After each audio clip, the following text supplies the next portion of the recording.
Assalamualaikum warahmatullahi wabarakatuh. Perkenalkan, nama saya Miftah Nur Farid. Saya adalah dosen di program studi Teknik Elektro, jurusan Teknologi Industri dan Proses, Institut Teknologi Kalimantan. Saya salah satu pengampu dari mata kuliah yang bernama metode numerik. Mata kuliah ini adalah mata kuliah yang wajib diambil oleh mahasiswa di semester 3. Mata kuliah ini memiliki bobot sebesar 2 SKS. Metode pembelajaran yang saya terapkan kepada mahasiswa di kelas saya adalah Student Center Learning, yaitu sistem pembelajaran yang berpusat kepada mahasiswa. Di kelas nantinya mahasiswa akan saya bagi menjadi beberapa kelompok. Masing-masing kelompok akan diberikan tugas untuk memahami salah satu dari metode-metode numerik yang diajarkan. Dari situ, masing-masing kelompok akan saling mengajarkan kepada kelompok yang lain, kemudian akan terjadi diskusi di dalam kelas, sehingga mereka bisa menentukan metode mana yang paling cocok untuk menyelesaikan suatu kasus. Evaluasi yang saya berikan kepada mahasiswa ada 4 jenis. Ada tugas, kuis, UTS, dan UAS. Kuis saya berikan sebanyak 2 kali di minggu ke-4 dan minggu ke-12. UTS atau ujian tengah semester dilakukan di minggu ke-8, dan ujian akhir semester atau UAS diberikan di minggu ke-16. Feedback dari evaluasi yang saya berikan akan saya berikan juga kepada mahasiswa setelah evaluasi itu dilakukan, sehingga mahasiswa bisa melakukan perbaikan jika sub CPMK pada evaluasi tersebut tidak memenuhi syarat atau tidak tercapai, sehingga pada akhirnya mahasiswa mampu memperbaiki materi-materi atau sub CPMK yang belum tercapai tersebut. Sekian dari saya, terima kasih. Assalamualaikum warahmatullahi wabarakatuh. Oke, baik. Bismillahirrahmanirrahim. Assalamualaikum warahmatullahi wabarakatuh. Waalaikumsalam warahmatullahi wabarakatuh. Oke, selamat pagi adik-adik semua ya. Mungkin ada beberapa mahasiswa yang sudah bertemu saya ya di perkuliahan Alpro mungkin ya, di Alpro di semester lalu ya. Sekarang kita di mata kuliah metode numerik ya di semester 3 ini gitu. Sebelum masuk ke materi ya, mungkin kita perlu pengenalan terlebih dahulu tentang mata kuliah metode numerik seperti itu ya. Jadi belum masuk ke materi dulu nih, kita perkenalan dulu apa itu metode numerik seperti itu ya. Mungkin kita mulai dari terminologinya ya. Mungkin baru kali ini dengar ya teman-teman semua. Pertama kali mendengar terminologi numerik gitu ya, metode numerik. Apa sih numerik gitu ya? Kalau dikatakan numerik ya, number gitu ya. Apa numerik? Sesuatu yang berhubungan dengan angka seperti itu. Kemudian kalau metode, apa metode? Metode cara yang sistematis untuk menyelesaikan persoalan guna mencapai tujuan yang ditentukan. Nah, di sini yang perlu digarisbawahi adalah kata sistematis nih. Cara yang sistematis, namanya sistematis berarti berurutan gitu ya. Dan jelas dia memiliki tujuan kayak gitu ya. Sehingga apa? Metode numerik itu yaitu suatu cara yang sistematis ya.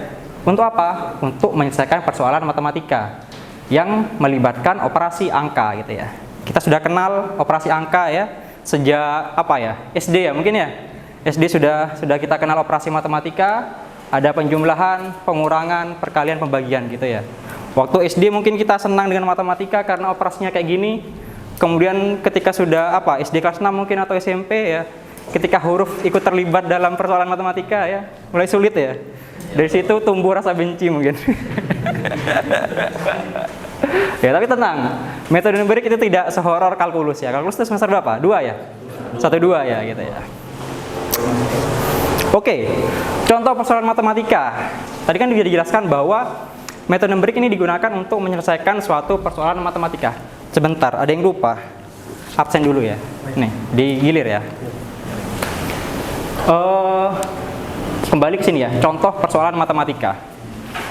Kita pernah bertemu ya tentang persamaan polinom seperti itu. Persamaan polinom itu persamaan yang melibatkan suatu pangkat gitu ya, polinomial seperti itu. Misalkan seperti ini nih, 23x pangkat 7 dan seterusnya. Jenis lainnya mungkin jenis persoalan matematika. Misalkan kita disuruh mencari nilai x gitu ya. Cari nilai x dari persamaan ini. Wah, ini udah mulai rumit nih. Kok tadi kan matematika mudah ketika hanya ada angka, ketika sudah ada huruf-huruf ada x gitu ya. Ada e, ada x mulai sulit nih. Apalagi ada ini nih. 3 huruf terkutuk ini ya, cos ini ya, seperti itu. Nah, atau seperti ini, integral.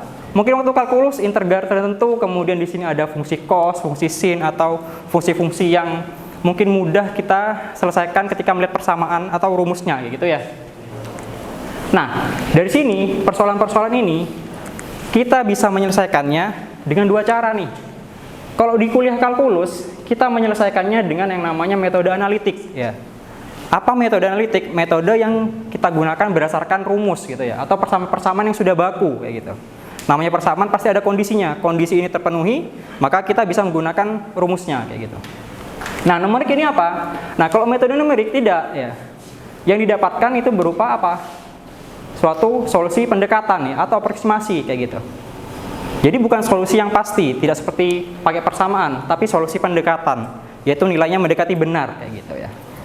Dan hanya menggunakan aritmatika biasa. Jadi cuma melibatkan perkalian, pembagian, pengurangan, dan apa satunya? Kurang satu ya? Penjumlahan ya, kayak gitu ya. Seperti itu. Misalkan kayak gini, kita kembali ke slide sebelumnya ya, akar polinom. Mungkin kalau akarnya pangkat 2 mudah ya. Ada waktu kita sekolah apa ya? SMP atau SMA ya, mencari akar suatu persamaan kuadrat gitu pakai rumus apa tuh? Bisa pemfaktoran gitu ya. Bisa pakai rumus, kok di tempat saya dulu namanya rumus ABC tuh, kayak gitu. X sama dengan min B gitu-gitu ya. Nah, kalau kayak gini gimana nih? Pakai rumus itu bisa nggak? Kita faktorkan bisa nggak kira-kira? Bisa. Hah? Bisa gila tapi ya, nggak bisa. Gimana kalian menyelesaikan kayak gini? Nggak bisa. Ini nilai X, cari ya nilainya kayak gini. Gimana mencari nilai X-nya? Pakai apa? Nggak bisa. Nah, metode numerik ini salah satu solusi untuk menyelesaikan yang rumit-rumit kayak gini, kayak gitu ya. Oke, terus apa kaitannya dengan kita ya, seorang calon ST ya, khususnya di bagian electrical engineer ya, gitu ya. Jadi nggak ngomongin angka-angka tapi nggak jelas tujuannya apa gitu ya. Apa nih gitu ya. Nah, untuk penggunaan penyelesaian suatu permasalahan berdasarkan metode numerik gitu ya, ada stepnya nih kayak gitu. Ada stepnya. Step pertama, ini ada namanya pemodelan ya. Suatu problem kompleks ya, misalkan ketika kita kerja nanti kita bekerja di suatu plant gitu ya. Kita berinteraksi dengan seorang engineer dari teknik kimia gitu ya. Ada suatu proses, ada data, kemudian dari data itu kita ingin mengetahui bagaimana hubungan reaksi A terhadap reaksi B gitu. Persamaannya susah nih, non-linear kayak gitu. Kita ingin mencari solusinya gitu ya. Kita bisa pakai metode numerik kayak gitu. Perlu kita modelkan dulu tapi hubungannya gitu ya. Kemudian jika modelnya susah ya, kita sederhanakan dulu modelnya gitu ya. Setelah di model sudah sederhana modelnya ya, baru kita formulasikan menjadi suatu problem numerik kayak gitu. Kita di sini pakai apa? Metode numeriknya nanti kayak gitu ya. Kemudian setelah kita memilih metode numerik yang cocok, baru ya kita coding nih kayak gitu. Masa kita mau hitung manual pakai kertas kan nggak mungkin ya. 2023 ini ya masih hitung di kertas, itu bukan zamannya ya. Kita memanfaatkan teknologi yang sudah ada gitu ya. Baru setelah kita melakukan pembuatan codingnya gitu ya, baru kita lakukan pengujian dan evaluasi kayak gitu. Terus di bagian mana electrical engineer nanti bisa berperan kalau dengan modal metode numerik? Ya, di bagian 3, 4, 5, dan 6 ini kayak gitu. Kenapa? Karena 1 dan 2 ini masih bisa melibatkan dengan bidang ilmu yang lain kayak gitu ya, sesuai dengan keahliannya. Contoh tadi di plant ada proses teknik kimia butuh kayak gitu ya. Atau mungkin spesifik banget di electrical, misalkan sama material mungkin ya, yang bersinggungan sama material apa nih? Desain suatu transistor atau dioda gitu ya. Di transistor dan dioda tuh sudah pernah belajar? Semester 1, 2 belum ya? Tapi ada kenal itu dioda belum ya? Nah, intinya ada komponen elektrik ya, yang mana sifatnya itu non-linear gitu. Kalau linear kan lurus aja ya, non-linear ini tidak lurus kayak gitu. Nah, untuk menentukan titik operasinya gitu ya, itu perlu kita modelkan dulu kayak gitu. Ya. Karena modelnya non-linear, bagaimana kita mencari solusinya? Nah, kita butuh namanya metode numerik juga kayak gitu. Oke, ini ya keterlibatan antara electrical dengan bidang keilmuan yang lain ya, khususnya di dalam hal penggunaan metode numerik kayak gitu. Nah, di kelas ini apa capaiannya gitu ya, capaian pembelajaran mata kuliahnya ini apa nih jadinya kayak gitu. mahasiswa mampu menggunakan, mampu menggunakan metode numerik. Nah, di sini diulang 2 kali nih, artinya apa? Metode numerik itu gak cuma ada satu gitu ya, ada banyak metode yang akan kita pelajari nanti gitu, untuk mencari solusi dari suatu permasalahan matematik seperti itu. Untuk mencapai CPMK ini ya, capaian pembelajaran ini, tentu kita perlu step-stepnya gitu ya, perlu tahapan-tahapan untuk menguasai semuanya itu ya, yaitu kita bagi dalam bentuk sub CPMK ya, sub capaian pembelajaran mata kuliah. Ini ada 6 nih. Dari sini kita bisa dapat gambaran kira-kira apa yang diajarkan. Sub CPMK yang pertama ini tentang apa nih? Akar-akar ya, akar-akar dari persamaan nonlinier ya. Yang kedua tentang interpolasi dan regresi ya. Ketiga tentang turunan. Nah, kita sudah belajar turunan di kalkulus. Nah, di sini juga ada cara mencari nilai turunan tapi secara numerik kayak gitu. Ada integral, kemudian kita mencari suatu sistem persamaan linear ya. Ini di matek ya, matematika teknik 1 ya. Ada sederet persamaan linear, kita cari solusinya dari berapa variabel kayak gitu. Nah, kita bisa pakai numerik juga kayak gitu. Dan yang terakhir tentang persamaan diferensial biasa. Semuanya dengan cara numerik. Sehingga ini bahan kajiannya sesuai sub CPMK ada 6 bahan kajian. Tentang metode numerik yang akar ya, kemudian sistem persamaan linearnya bagaimana, interpolasi dan regresi. Nah, ini pencetukan kurva nih regresi ya. Kemudian ada turunan, integral dan solusi persamaan diferensial biasa gitu. Kemudian bagaimana evaluasinya, Pak? Nah, evaluasinya nih seperti biasa ya, ada tugas ya, ada kuis, ada UTS dan ada UAS. Nah, di sini bisa kita lihat nih, adik-adik bisa lihat semua nih persentasenya gitu ya. Dan hubungan antara masing-masing evaluasi terhadap sub CPMK-nya gitu. Tadi sudah ada gambaran tentang sub CPMK yang pertama tentang akar-akar persamaan nonlinier ya. Yaitu ini ada evaluasinya nih di tugas 1 dan kuis 1 dan juga di UTS gitu ya. Jadi bisa kira-kira nih, misalkan nanti kalian sudah mengikuti evaluasi bisa ada gambaran. Oh, saya mendapat nilai kira-kira dapat A atau B kayak gitu ya. Oke. Dari kontrak kuliah apa ada yang ditanyakan sebelum masuk ke materi ya? Aman aja? Sepakat aja ini ya? Sepakat ya? Oke. Nantang ya. Puasnya 30% loh ini. Siap lah.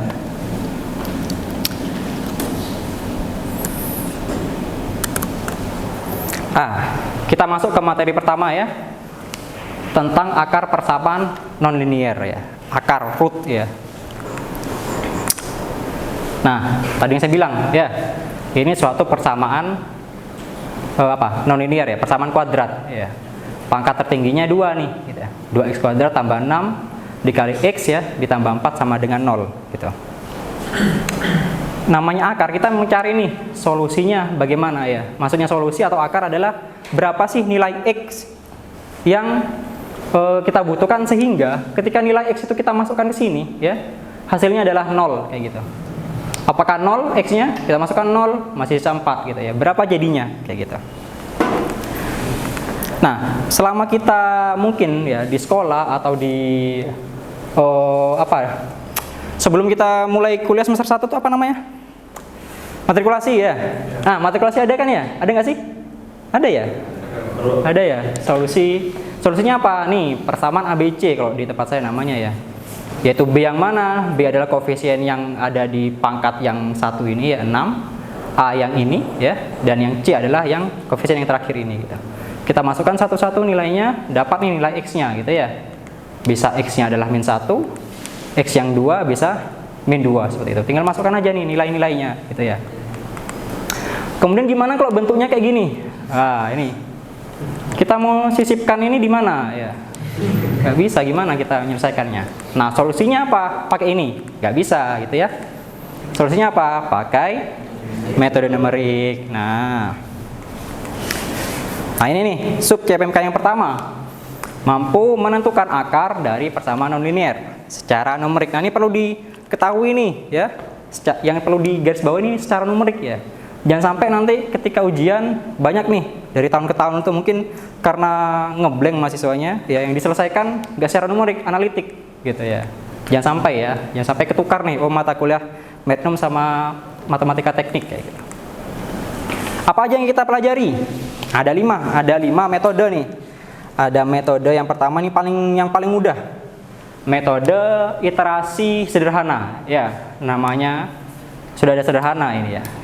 Nggak seperti warung makan yang ada sederhananya tapi nggak sederhana harganya ya, tahu ya. Warung Padang ya, nasi Padang ya. Nasi Padang ya. Nasi Padang warung sederhana gitu ya. Tapi harganya lumayan ya. Oke. Kedua Newton-Raphson ya. Ketiga ada biseksi, 4 ada regula falsi, dan yang kelima ada secant gitu ya. Nah, masing-masing metode ini ada kaitannya nih. Ada saling melengkapi atau bentuk penyempurnaan dari metode sebelumnya kayak gitu. Nanti bertahap kita pelajarin satu-satu ya. Metode pertama, metode iterasi sederhana ya. Kita ambil case yang tadi deh biar gampang ya. Jangan pakai yang pangkat 7 gitu. Yang mudah aja dulu ya. 2x² tambah 6x tambah 4 gitu ya. Step pertama, tadi kan sudah jelas ya. Metode numerik adalah suatu cara yang sistematis gitu. Namanya sistematis berarti ada prosedurnya 1, 2, 3 kayak gitu ya. Prosedur pertama ngapain kita? Kita ubah ya persamaan ini menjadi suatu persamaan yang bentuknya sisi kiri nih x, sisi kanan suatu fungsi kayak gitu. Nah, yang pertama kita ambil x-nya ini yang 6x ya. 6x kita biarkan di kiri ya. Sisanya 2x² plus 4 kita geser ke kanan gitu ya. Kemudian masih ada 6 geser ke bawah jadi pembagian, kita dapat seperti ini. X sama dengan min 2x² min 4 dibagi 6 gitu. Masih baru kita punya satu bentuk. Ya. Bisa juga 6x plus 4 yang kita geser gitu. Sehingga kita dapatkan bentuk kayak gini ya. 6x kita geser jadi min 6x plus 4 kita geser jadi min 4. Kemudian 2-nya jadi bagi ya. Kuadrat jadi akar gitu ya. Nah, kita dapat dua persamaan nih gitu. Nah, persamaan ini yang kita sebut sebagai persamaan iterasi kayak gitu ya. Oke. Yang kedua, step selanjutnya apa? Nah, step selanjutnya kita pilih ya. Kita pilih nih, dari dua persamaan ini kita pilih mau pakai yang mana gitu ya. Milihnya berdasarkan apa, Pak? Berdasarkan kata hati gitu ya. Enggak, memang pilihnya tuh pilih sesuatu emang ya. Pilih aja, misalkan yang ini nih yang paling mudah kayaknya ya. Kita pilih ini gitu ya. Misalkan kita pilih ini. Nah, dari sini kita ubah nih karena di sini ada dua variabel ya, ada x yang di kiri dan x yang di kanan. Nah, di sini kita ubah notasi x yang sisi kanan ini sebagai x lama gitu ya. Lama, x old gitu ya. Dan x baru adalah x new, x yang baru kayak gitu. Oke, kita pakai persamaan ini. Step selanjutnya apa?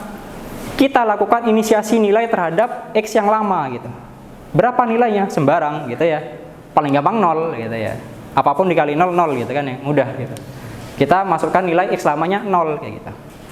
Kita masukkan ke sini ya. Ke persamaannya kita dapat x barunya min 0,666 dan seterusnya gitu ya. Wah, ini 666 agak keramat ya. Oke. Nah, step selanjutnya apa? Lakukan hal yang sama ya. X baru kita dapatkan sekian. Nah, x baru yang tadi ya, ini ya. Kita pindah ke sisi yang kiri. Kita anggap dia sebagai x lama. Saat apa? Saat iterasi kedua. Nah, ini kita sebut sebagai metode iterasi sederhana ya. Karena ada proses iterasi nih, kayak gitu. Ya. Nah, x lama ini kita masukkan ke persamaan yang tadi. Dapat x baru gitu. Terus seperti itu, ya. Sampai kapan, Pak, gitu ya? Sampai yang namanya apa? Konvergen gitu ya. Sampai dia konvergen. Apa itu konvergen? Mengarah ke satu nilai gitu ya. Kok kita lihat nih 95, 97, 98, nanti di sini 99 nih dan seterusnya kayak gitu ya. Dia konvergen, tidak ada perubahan nilai yang berarti gitu ya. Itu yang dimaksud dengan metode iterasi sederhana. Gampang kan ya? Kita nggak ada persamaan yang kita hafal ya. Cuma model persamaannya aja kita ubah kayak gitu. Nah, sehingga prosedurnya kalau kita bikin flowchart ya pasti kayak gini ya. Tentukan dulu persamaannya ya. Nah, ini perlu keterlibatan kita nih gitu ya. Cari x lama, hitung x barunya, dicek apakah konvergen. Kalau apa nih ke bawah, waduh kurang nih ya. Kalau konvergen berarti iya, selesai ya. Kalau tidak berarti dia mengupdate lagi ya, X lama sama dengan X baru kayak gitu. Oke, nah kok kita plot nih data tadi ya, data X ini ya, kita plot ya seperti ini nih ya. Ini inisiasi awal ya, tadi X sama dengan 0, iterasi yang ke pertama tadi X baru yang baru ya, sekian 0,666 gitu ya. Wah ini nolnya dari atas ya, oh ya minus benar, min 0,6, iterasi kedua dan seterusnya gitu ya. Nah kalau di sini kita lihat nih, kelihatan ya sudah lurus-lurus aja, nggak ada perubahan nilai yang signifikan, makanya kita asumsikan di sini adalah dia konvergen kayak gitu. Oops. Oke. Dari sini ada yang tanyakan nggak tentang metode iterasi sederhana gitu ya? Aduh, kok biasanya matematika ini emang kayak gitu ya? Pusing Pak gitu ya. Ada? Belum ada, tapi oke, kalau nggak ada kita lanjut ya. Ini singkat aja kok, Newton-Raphson. Problem yang sama, 2x kuadrat plus 6x plus 4 gitu ya. Problemnya sama. Tapi di sini kita definisikan dia sebagai suatu fungsi namanya fx gitu ya. Fungsi dari suatu variabel x kayak gitu. Step selanjutnya apa? Kita cari turunannya. Turunan dari 2x kuadrat tambah 6x plus 4, turunannya apa? Ya 4x plus 6 ya, bener ya? Kemudian persamaannya apa? Persamaan iterasinya. Nah, kalau tadi metode iterasi sederhana, banyaknya persamaan yang dibuat, banyaknya persamaan yang dibuat ya, itu sesuai dengan banyaknya apa? Variabelnya ya. Kalau di sini ada variabelnya ada 2 yang pangkatnya beda, berarti ada 2 persamaan gitu. Kalau x-nya pangkat 7, pangkat 6 berarti ya sesuai gitu. Nah, di sini bedanya Newton-Raphson tuh cuma butuh satu aja ya. Butuh satu persamaan aja, yaitu x baru sama dengan x lama min fx lama dibagi f aksen x lama kayak gitu ya. Fx yang di atas ini adalah persamaan aslinya ya. Dan yang di sini adalah persamaan turunannya kayak gitu. Nah, tinggal kita pakai aja, sama prosedur selanjutnya sama. Ya. Kalau kita pakai Newton-Raphson, nah kita lihat nih, dia langsung konvergen di iterasi berapa nih? 6 dan 7 ya. Kalau kita lihat dengan metode iterasi sederhana tadi berapa? Ada yang ingat nggak? 20 ya. Nah, berarti di sini apa nih? Kelebihan Newton-Raphson dibanding iterasi sederhana? Lebih simpel, oke, lebih simpel. Perhitungan lebih cepat karena iterasinya butuh iterasi yang sedikit ya. Sudah dapat solusinya nih gitu. Jadi ketika kita ingin prosedur yang metode yang cepat untuk mendapatkan solusinya, kita bisa pakai Newton-Raphson gitu ya. Tapi minusnya adalah kita perlu mencari turunannya ya. Tapi positifnya adalah kita cuma butuh satu persamaan kayak gitu ya. Oke. Oh, ada pertanyaan lagi? Nggak ada? Oke. Mungkin ya di sini ada beberapa metode lain ya. Raphson ini sudah saya masukin ya. Berarti nanti kita bagi jadi 3 kelompok ya, 3 materi gitu ya. Saya edit dulu kali ya.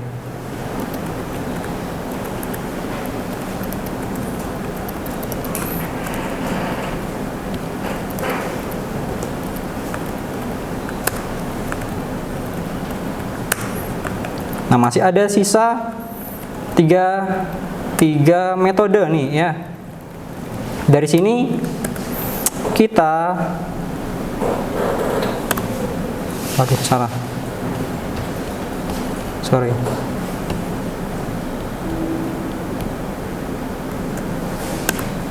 Nah, masih ada 3 metode nih yang belum kita pelajari. Nah, ini sesuai prinsip perkuliahan ya, student center learning ya, SCL gitu ya. Apa berarti kepanjangannya SCL apa? Student center learning apa tuh? Berarti pembelajaran yang berfokus pada mahasiswa ya, mahasiswa yang belajar gitu ya. Oke. Nah, di sini nih ada 3 metode lagi. Nah, kita bagi nih nanti nih, satu kelas nih. Ya, satu kelas ada berapa nih? 30-an lah ya, sampai 40 ya. Dibagi jadi misalkan 8 kelompok ya. Berarti ada yang 5, ada yang 6 gitu ya. dibagi nih masing-masing membahas tentang metode biseksi, regular falsi, dan metode secant gitu ya. Nanti di LMS akan saya berikan nih soal ya yang bisa diselesaikan dengan metode ini. Nanti silakan masing-masing akan membandingkan dengan metode yang tadi sudah kita pelajari bersama ya. Iterasi sederhana sama metode Newton-Raphson gitu ya. Mungkin bisa dibuka LMS-nya, silakan dibuka LMS-nya. Jadi manfaatkan sisa waktu yang tersisa ini untuk menyelesaikan latihan soal ya di LMS ya. Silakan bentuk kelompoknya di LMS. Kemudian kita akan bahas ya, mungkin di sisa waktu yang ada kita coba bahas satu metode mungkin kalau cukup ya kayak gitu. Oke, silakan.